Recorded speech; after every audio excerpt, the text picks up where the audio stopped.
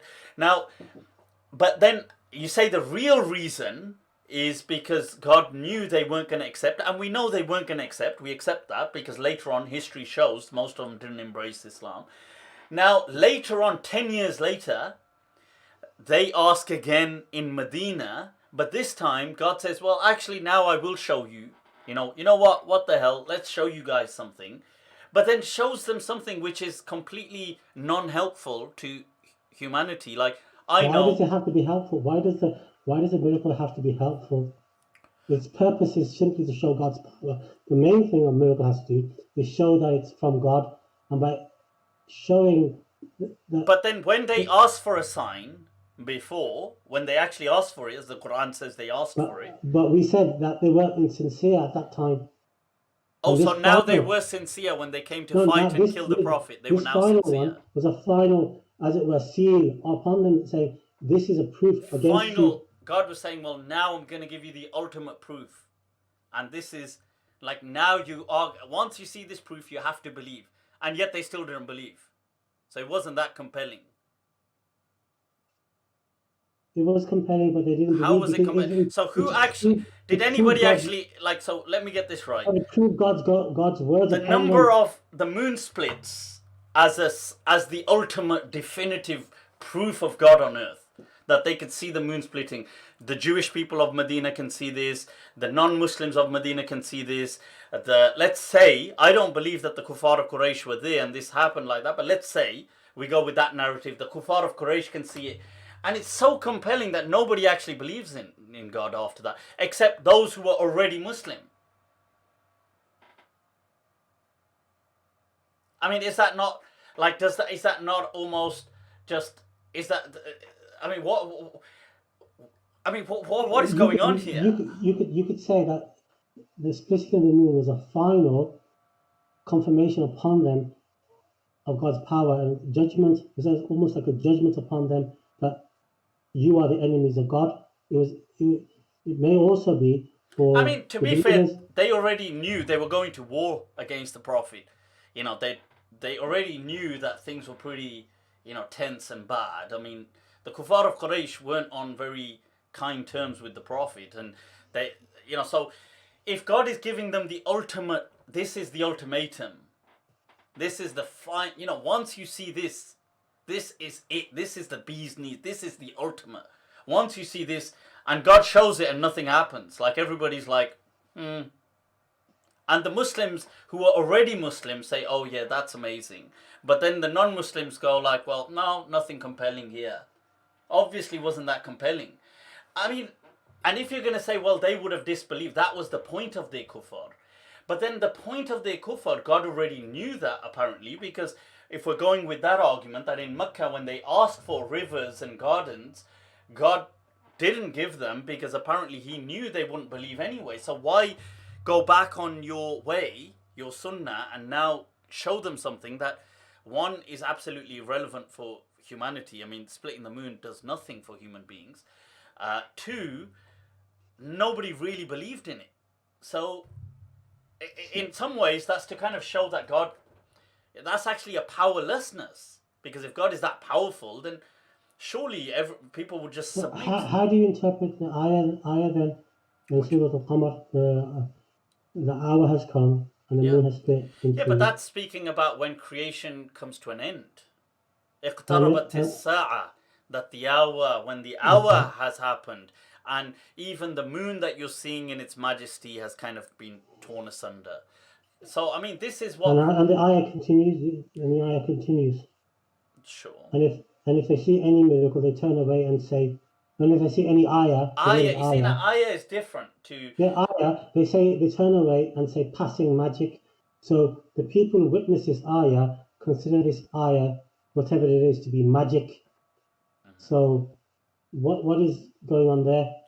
Yeah, but doesn't that fit in with the narrative that they see something which is miraculous? No, but the Quran doesn't say that. No, the Quran doesn't say that. Now, we can only go with what the Quran says, not just an interpretation. The Quran says ayah. Now, is this talking about... Why would these disbelievers turn away from the ayah and say it's only passing magic? But what are these ayah? What is this ayah? What is this ayah that we're talking about? Is it not an ayah of the Quran? Why would an ayah of the Quran be a passing magic? Yeah, because it could be because, for example, the Quran to them, because of its high Arabic, resembled to their versions of shamans and their versions of soothsayers. So they felt that this is why they called the Prophet a sha'ir, not as today how we understand the word poet, because poet back then meant a shaman. Isn't the ayah? Sorry, I don't know about how. I have to Google the ayah. Let me just. Sure, but I mean the point is that even if there were particular actions that did happen, but those were, let's say, if we're trying to say a favorable outcome, is this what I'm not sure what the context to this particularly is, but it's not. It definitely doesn't say the word miracle. It does not say that.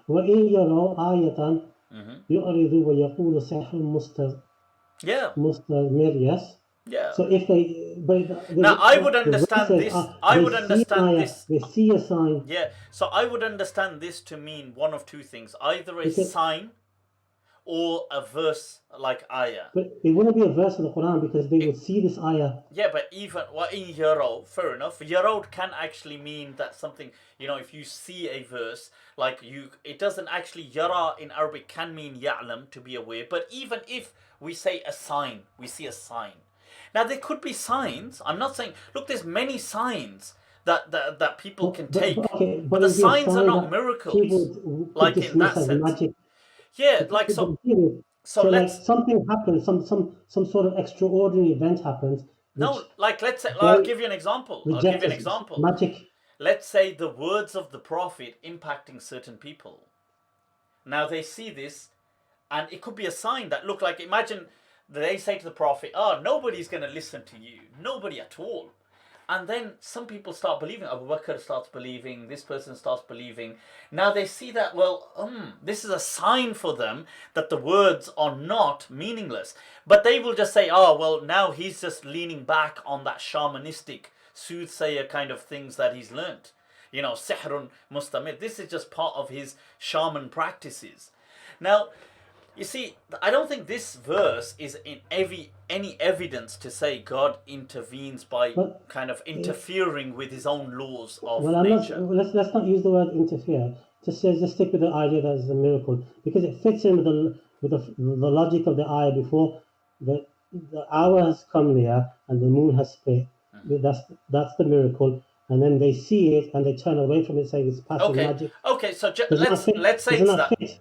Let's say it's that. How is it that this surah is Makki, but the moon was split in Medina? So the moon hasn't even been split.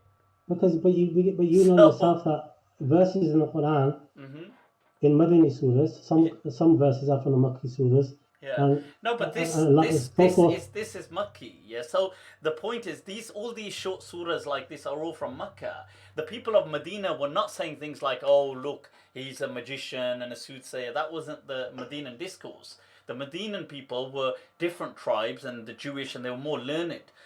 It was in Mecca that they were calling a prophet a shaman and soothsayer and things like this. Now, these short rhythmic surahs that we have are usually all Makki. They're Makki surahs.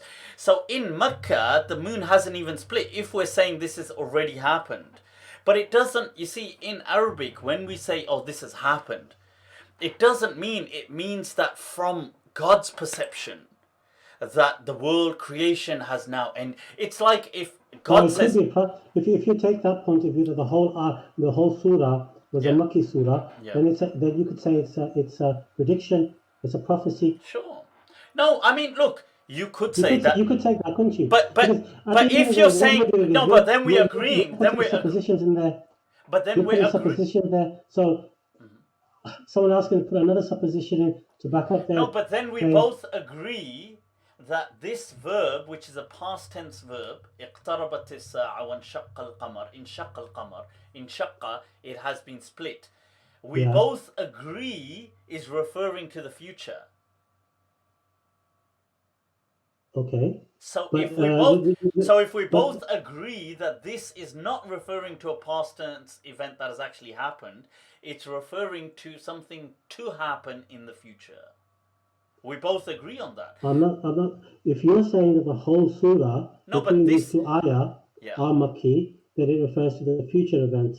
yeah. So But in no, the so past tense, to connote certainty that the thing is definitely will happen. no, but look, any surah that, you know, this kind of talk, rhetoric in the Quran, اقتربت الساعة, the final hour is upon us, this has happened, this is all Makki. In Medina, the discourse wasn't like that. It wasn't like, you know, this has happened, the hour is here. Again, it can be Because this interpreted was a very, as a prophecy. It could be interpreted sure, as a prophecy. but at a fundamental level, what we both agree upon is that this was speaking about an event that was yet to come.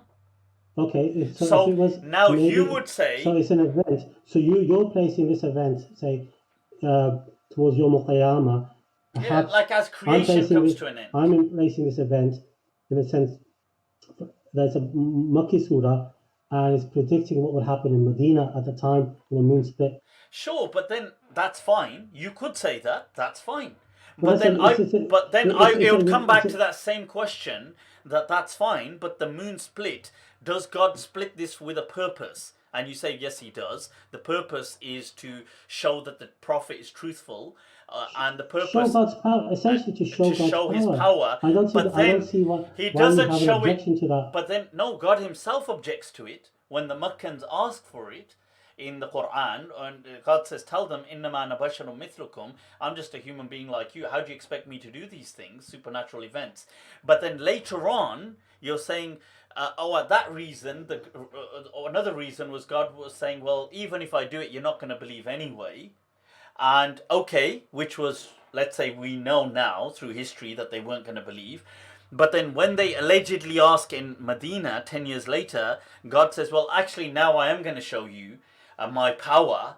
But when they asked for something meaningful, in saying, look, why don't you give us something, food and water? Why do you say that was meaningful? Those requests for miracles were just challenges. How do you know they were sincere in asking for those things? So why is God responding to insincere challenges? So why is God reacting? Why is it, if they're insincere, why respond to them? But He didn't. That's the point. But you're saying He did. He split the moon. That's my whole point. No, in early Meccan period, He didn't. Yeah, because and then in the Medinan period, this is a final confirmation of their status as kuffar. Because if they didn't believe in the Prophet now, when the moon has been split in front of them, they're never going to believe. It's an ultimate challenge to them. So do they not? And God knows they still ain't going to. So would they have no excuse now not to believe? But wait a minute, let me get this right. So they've lost free will now. Well, why would they lose free will? Okay, so they do have free will, but God has... They can still believe, but if you give someone a final chance, yeah, you're not denying them their free will. Sure, okay, fine, I accept that. But when they asked for the chance, He never gave it then when they asked for it. 10 years earlier in Mecca. When they asked for meaningful things, by the way. What was the Prophet ﷺ doing for those 10 years in Mecca? He was preaching Islam to them. They were getting chances after chances. But they asked for a sign, like a miracle sign, miraculous sign. Supernatural. Sorry, let me rephrase that. Supernatural sign. Those asking for signs were like Bani Israel asking Musa alayhi salam, continually asking questions about the nature of the sacrifice of the calf that they were supposed to sacrifice to God. No, the Israelites are a bad example because apparently by this God is giving the Israelites everything. I'm talking about the idea of the request, the idea of asking as not being sincere, asking to get out of an obligation. That's what the Israelites were doing when they were asking Musa alayhi salam about the nature of the And Prophet. in Because, Mecca? sorry? And in Mecca? In Mecca, likewise, the kuffar were not sincere. They were essentially asking the Prophet. They were challenging him and making fun of him. And Okay. And they were weren't they doing demanding that? And they weren't were they doing... demanding of God. They were demanding of God to do things for them, and it's up to God whether He does things. And or weren't doesn't they do things. still demanding and mocking and doing all of that 10 years later when they Yes. allegedly Okay. So yeah. they were. Yeah. So I mean that. So the Because, first okay, answer because is the answer, the reply is that this is a final chance for them. They've had 10 years. No, they've had time to think. This is their final last chance they have. No, I mean that's awesome. You know, I See, these at the end of the day, conversations what you're doing is asking. I mean, you're asking me personally my explanation Sure. to justify these things. Yeah, yeah. So I'm And by essentially the way, it's working not for God. to. This is not to. You know, Hanif. This is not to kind of like No. put you on the. You know, No, to no, kind of like do I fully understand that. I fully understand the the whole fact that purpose.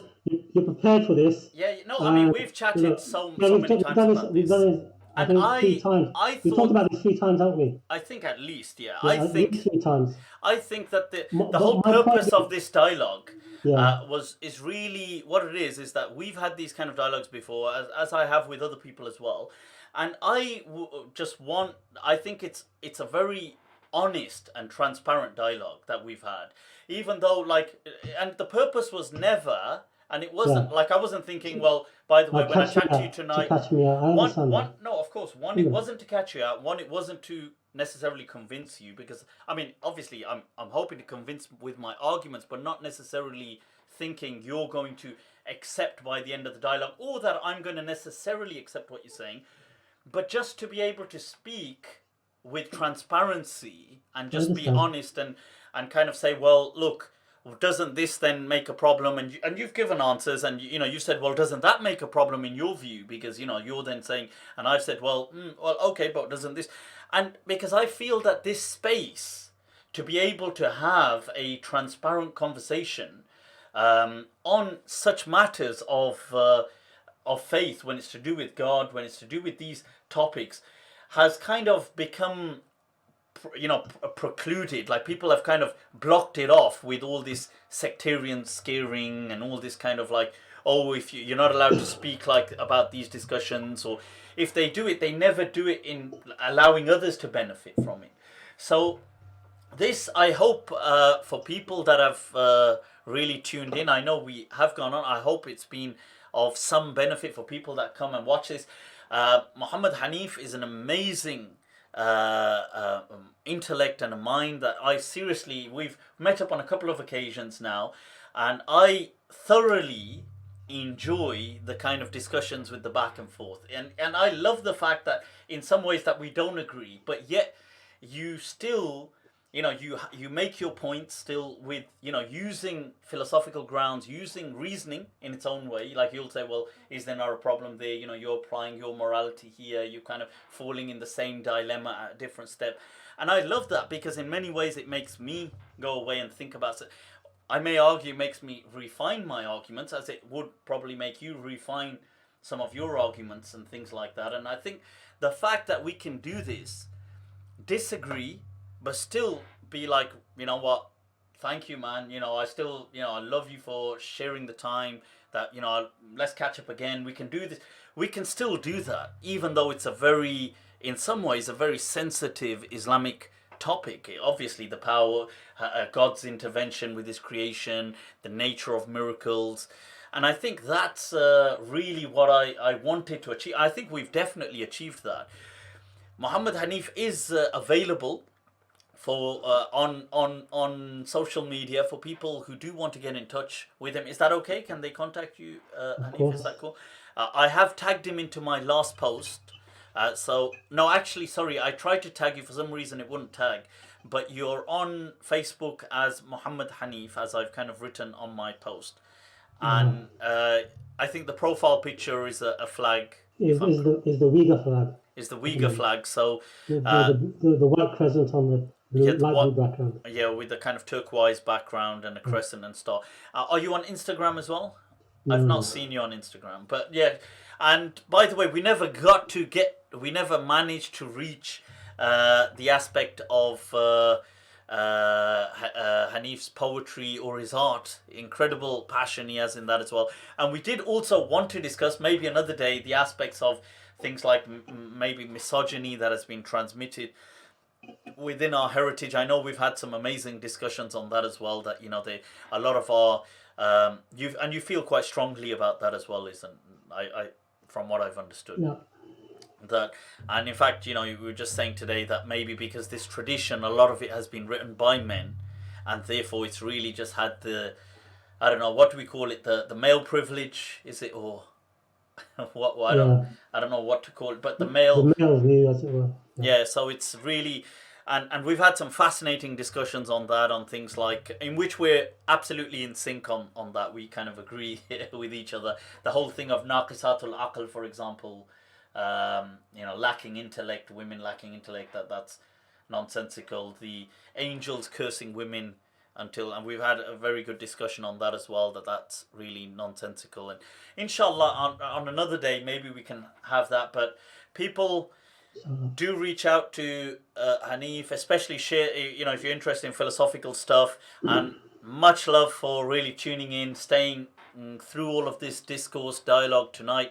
I do feel that even though it was quite lengthy, but inshallah I've thoroughly enjoyed it. I read a comment on here, somebody saying if I think something about, Mufti, he didn't look too happy or something like that. I'm thoroughly happy, honestly, even though when I discuss sometimes someone said I made you upset. Like they were thinking, I read some comment, it's gone up now, I can't find it, but they felt that maybe I was kind of like, and because I'm serious, and I suppose they're not used to seeing me serious, they probably think, oh my god, is he upset? You've spoken with the conversation gets amazingly tense, doesn't it, at times? Yeah, it does, actually. And it's very friendly still at its underlying nature, but in the nature of the discourses, we'll be tense and we'll be discussing, and we go on for hours sometimes, have we not? So it's all good. There's none of that kind of thing. And once again, Ustad Hanif, shukran for sharing us tonight. People sharing with us, all your insights tonight. People, shukran once again. Much love. I'm gonna put up my final page for you to like, subscribe, share, get it out there, people. Get this kind of let's keep it real. You understand? # keep it real. Have real discussions. May I just say something? Of course, please. First of all, thank you very much for inviting me on. It was a shock yesterday, Fajr, when you texted me. So it was a shock getting that message. I was at two minds whether to come on or not, because I'm not a sheikh. I haven't studied Islamic studies with the shuyukh to a great depth. So I'm hoping who's ever been listening, watching, I haven't disappointed them. But has it been okay? I mean, now that we've had the discourse for a few hours, a couple of hours now, you were hesitant, you said, coming on. It's what's your afterthoughts? I'm putting you on the spot. I don't mean to put you. It became exactly what it was prior when I've met you before. We've just had a conversation. Our topics essentially have revolved around these aspects, these topics. This is what we talk about, and we've sort of rehearsed these arguments a few times. And perhaps I need to do a bit more reading. We all do. Yeah, I do actually need to do a lot more reading and research. Looking back. We never got to chat about evolution. Damn, another time. Yes. We got to do evolution. Sure. That would be awesome. Sometime. People, much love. Over and out. I'm putting out my page. Do some